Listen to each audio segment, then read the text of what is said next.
Hey, what's up YouTube? Welcome to my review of this, the Leatherman T4. The current price on this is around $60. That price is subject to change. I'll include links in the text description box. There you see the clip side, and you are at the We All Juggle Knives channel, so buckle up. I have a lot of usage footage, but first, size comparison with the Leatherman P4 versus T4, right? The current price on that is too much. Now, just kidding. Well, it kind of is. There's the thickness comparison. As you can see, the T4 is kind of a chunky monkey. Another size comparison with some fierce competitors. That's my Victorinox Pioneer X and Compact. And here is the thickness comparison. And again, the thickest butt in the room is Kim Kardashian. No, it's this Leatherman. All right, let's go through all the tools on this and the deployment. It's got a one-handed opening blade, right? And you see that you push on that lever there to disengage the lock, and it's got magnets that hold them in too. All right, so you press on those partial tangs, and again, to deploy. Right, now that is a pry bar, package opener, and screwdriver, according to Leatherman. And that is a two-sided file and screwdriver. And later you'll see that thing striking my fire steel. That's why it's that color. And there's a good look at the clip there. Now on the other side, you've got scissors. Again, you push on those partial tangs to deploy. You got spring-loaded scissors. This also has an awl, which can be used as a reamer and a mini screwdriver. Then it has a large Phillips screwdriver and a bottle opener. Good reach on that Phillips, and it's robust as well. But one more. Yeah, this has tweezers in that slot right there. Could be useful if you get some splinters. All right, so what do I think of this tool set? It's a pretty interesting tool set. I think the main things are the blade, the scissors, and the 4 screwdrivers. I don't think anyone's buying it necessarily for the half-size file, but it's an interesting tool set. It's got 12 functions according to Leatherman's website. All right, let's start with the blade. This is 420 HC steel, right? That's high carbon. A lot of corrosion resistance in that steel as well. By my measure, this is 2 1/8 inches in edge length. It's got one-handed opening, right? And this was it, the initial sharpness, before I cut anything else, just to see. It's pretty decent. All right, some cardboard, and I did speed up this footage. Now I just drank a lot of coffee. Now, I didn't want to, have 10 minutes of cardboard, so I sped up this footage. But, this is not the best replacement or substitute for a utility knife because, for one thing, the little sharpening choil can sometimes get hung up. But in a pinch, if you did not have a utility knife, and you just had to open a package, or maybe you work in shipping, inventory, stocking, or, delivery. There's a lot of jobs where you might have to cut some cardboard, so that's why I show this. And it did decently, that's all the cardboard I cut. I didn't show it all just for time purposes, but I did cut a lot of cardboard. It did well. It didn't it didn't get dull after a few cuts like lesser steel would. Here it is whittling. Yeah, that's me. I'm looking at the viewfinder because I'm like, is this whittling even in the shot here? But yeah, you can whittle. I took a piece of scrap firewood and I whittled a point on it, as you might do for any number of reasons, making your shank. Now, for any number of bushcrafty reasons, you might need a little depth gauge or whatnot. It was pretty good for whittling because, well, it came sharp. So there's my masterpiece. Need to shank a fool. You saw my my machete there too, my Kershaw Cam 12. All right, but next up, I've gotten some requests to cut up some food. People want to see demos, like if they want to use it in the kitchen, I guess, or at camp, cutting up some food. So here's an onion. I'm gonna just cut it into rings. I've never cut up an onion with a blade this short. I usually use about a 6-inch blade length kitchen utility knife to cut up stuff like this, but you wanted to see food cut, you got it. And when I cut up an onion, you know, I'm inevitably making rings to put either on a burger or on pizza. And right now you're thinking, wow, I really wish I had a burger and pizza. Yeah, me too. I wish I had a steak to cut up too as well, but I had eaten them all. But there you go. It was actually really good at cutting the onion, and it turns into the food channel. No more gear. It's freaking... I could kick ass on that Iron Chef. Because any bladed combat I'd be good at. Oh wait, it's supposed to be cooking. All right, here's the awl, which is a piercing tool, and that is 2 layers of Cordura. That it was an old machete sheath that I no longer need. It's seen better days. So can the awl pierce? Yes, it can. Usually people are piercing leather with it, but I didn't have any leather that was expendable. But it does a decent job of piercing 2 layers of Cordura, so I would say it's a good piercing implement, but it would be better if it had a pointed tip instead of the mini screwdriver tip. So yeah, it could be a little better, but then you couldn't use it as a mini screwdriver. All right, here it is being used as a reamer. Yeah, according to Leatherman's website, it can be used to create or enlarge holes, which is what a reamer does, enlarge holes. So it does work as a reamer, as a hand drill. You could theoretically, if you could go all the way through if you were really determined. You could put a lanyard hole through like the replacement handle of a hatchet if you carved one. The reason that it can be used as a reamer is because it's like chisel ground, as I will show. Now it doesn't have like a cutting edge necessarily, but you'll see what I mean. Oh, notice for the awl function, it also has a sewing hole. So there's the divot that I drilled, and that other one is another divot I drilled earlier, just to see, right? But you see the close-up there. So you see it is, you see that's chisel ground right there, which is, you know, how a reamer needs to be to actually gouge things out. Here's the file. I'm filing a rusty nail just because it allows you to more easily see the part that actually got filed. And there you go. All right, now Leatherman says that one side of the file is for metal and then one side is mainly for wood. But whatever, I did them both on the nail so you can see. I'm sure it could do wood too, because wood is soft. But yeah, so one side of the file is cross-hatched and the other is just a diagonal texture. All right, here is that same file being used as a striker for my fire steel. Yeah, a lot of bushcrafters out there. Remember, my channel is very friendly to bushcrafters as well as preppers and firearms owners. Right, and a lot of other groups, patriots, military guys. My dad was in the military.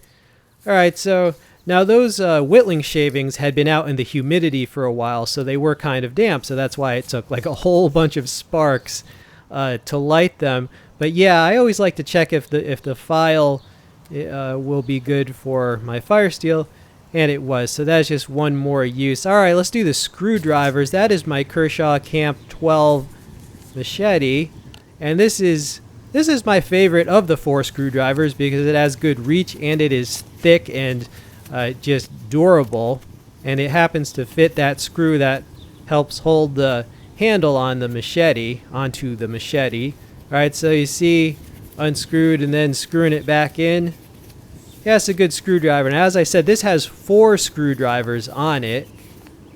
Right, the end of the pry bar and the end of the awl are also screwdrivers, but we're going to do the one on the end of the file because that also happens to fit that screw, although not as well, but it can still easily do it. And as for the other screwdriver, the other 2, I'll take their word for it that they could screw things. But yeah, 4 screwdrivers, you know, a basic function, but actually quite useful around the house or around a workplace. Right, so yeah, you can screw lots of screwing on this. Okay, next up, the most important part of any video, the alcohol. We're going to test the bottle opener. Now, I don't actually drink beer anymore because of the calories. right? But I bought this at the gas station. No, I literally bought it 2 blocks from my house at the gas station just for you. This bud's for you. All right, the bottle opener worked well. All right, next up, the tweezers. There's going to be some pain coming up. Some pain on Dr. Pimple Popper. No, just kidding. I am going to pull this. Ow. Yeah, well, they're pretty precise. I mean, if you had to pull out a splinter, I'd say that those would do the job well. Here's the package opener. Now, this is designed to shred through cardboard, but yet it's not as sharp as a knife, so there's less of a chance of it actually cutting your precious package like inside the package. So that's the package opener. Now, the end of the package opener is actually a mini pry tool, according to Leatherman. So I did stress test it. I did apply considerable force to it. And I applied force right up to the point where it started to flex at the pivot. And then I continued to apply force for a bit of time after that, just to kind of test out its limits. I did feel that if you tried hard enough, I feel you could break this, but then that's true of anything. Nothing is indestructible. You can break any knife if you try hard enough, but there's a fine line between testing and just pointless destruction. I was always taught if you take care of your tools, that your tools will take care of you, and part of that is not just like breaking them on purpose. But you see, I am applying a significant amount of force to the point that it is flexing at the pivot. Right, so I assured myself by testing that it is pretty strong for what it is. The thing about a tool like this that folds out from a handle is that the pivot is always going to be weaker than the tool itself, right? The pivot will always be the weak spot. So you definitely have to consider that. And if at all possible, you want to actually hold it by the pry tool itself, choke up on it so that you're taking the stress off of the pivot. Right, so just, I would say use common sense with a little pry.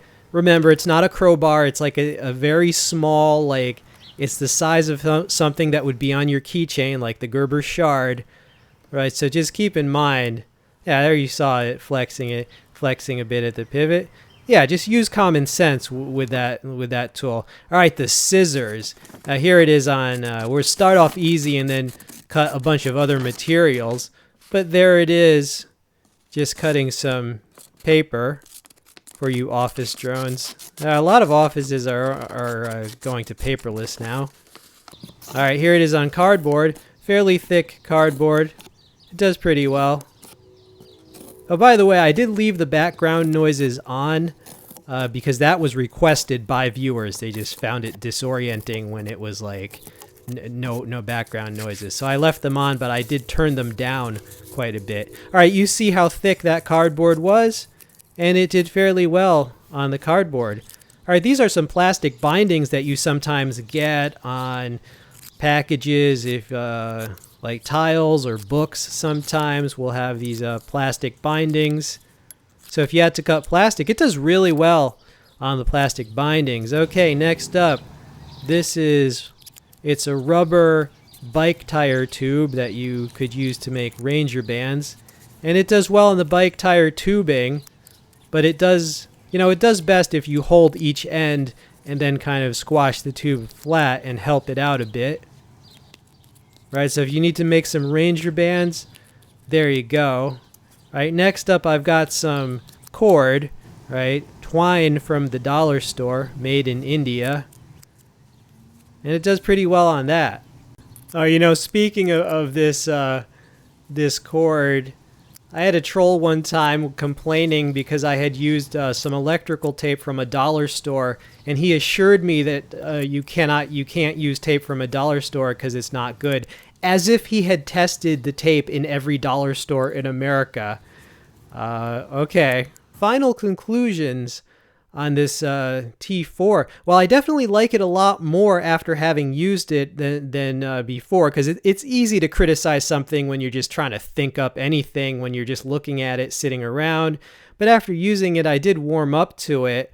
However, it does have some stiff competition, right? There you see next to it my Victorinox Pioneer X. Next to that is the Deluxe Tinker. Below the Pioneer X is the Victorinox Compact. And next to that is an old Wenger model that Victorinox now produces that's basically similar to the Super Tinker. I do feel that the Leatherman actually has more and better screwdrivers than most of the competing Victorinox items. However, the Leatherman, with a price of $60, I mean, you can usually get a Victorinox Super Tinker for around $30. So the Leatherman is twice the price of some of the less expensive Victorinox. But in the end, you saw what this Leatherman can do, so it's up to you to determine, will it fit your personal needs maybe a little better than competitors, and then you have to weigh that against whatever price it is when you're watching this.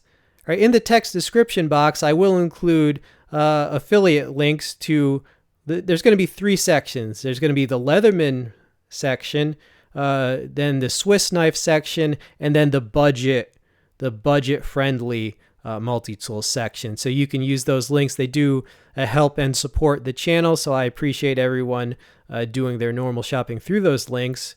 Yeah, but you can decide. As for, what do I think about this?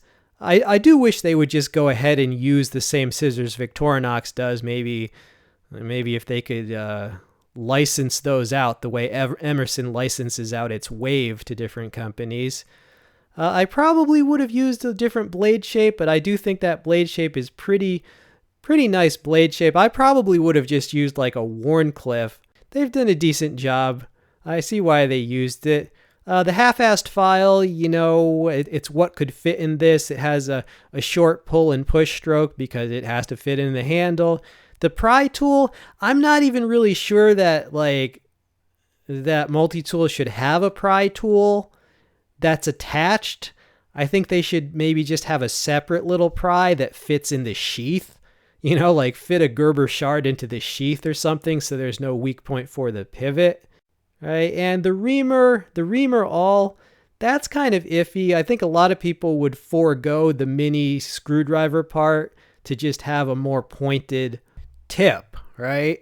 But we could go on and on about multi-tool design, multi-tool theory, top 10 changes we would make, what's our ideal multi-tool. And if you do like that kind of discussion, definitely subscribe to my channel if you have not already done so.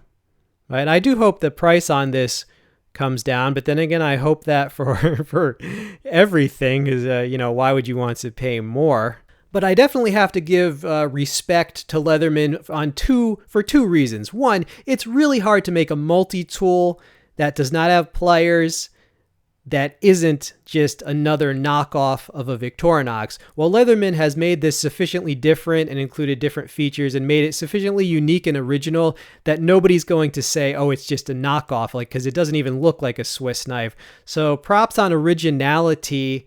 And I also like that they realized that the Half Juice series from last year was not going to cut it. I definitely like this better than the Half Juices. And I hope you enjoyed this video. If you watched through the whole thing up to this point, you are awesome, because I don't have that attention span and I make the videos. All right. But yeah, check out the Amazon links. They help the channel. This has been We All Juggle Knives. I'm out.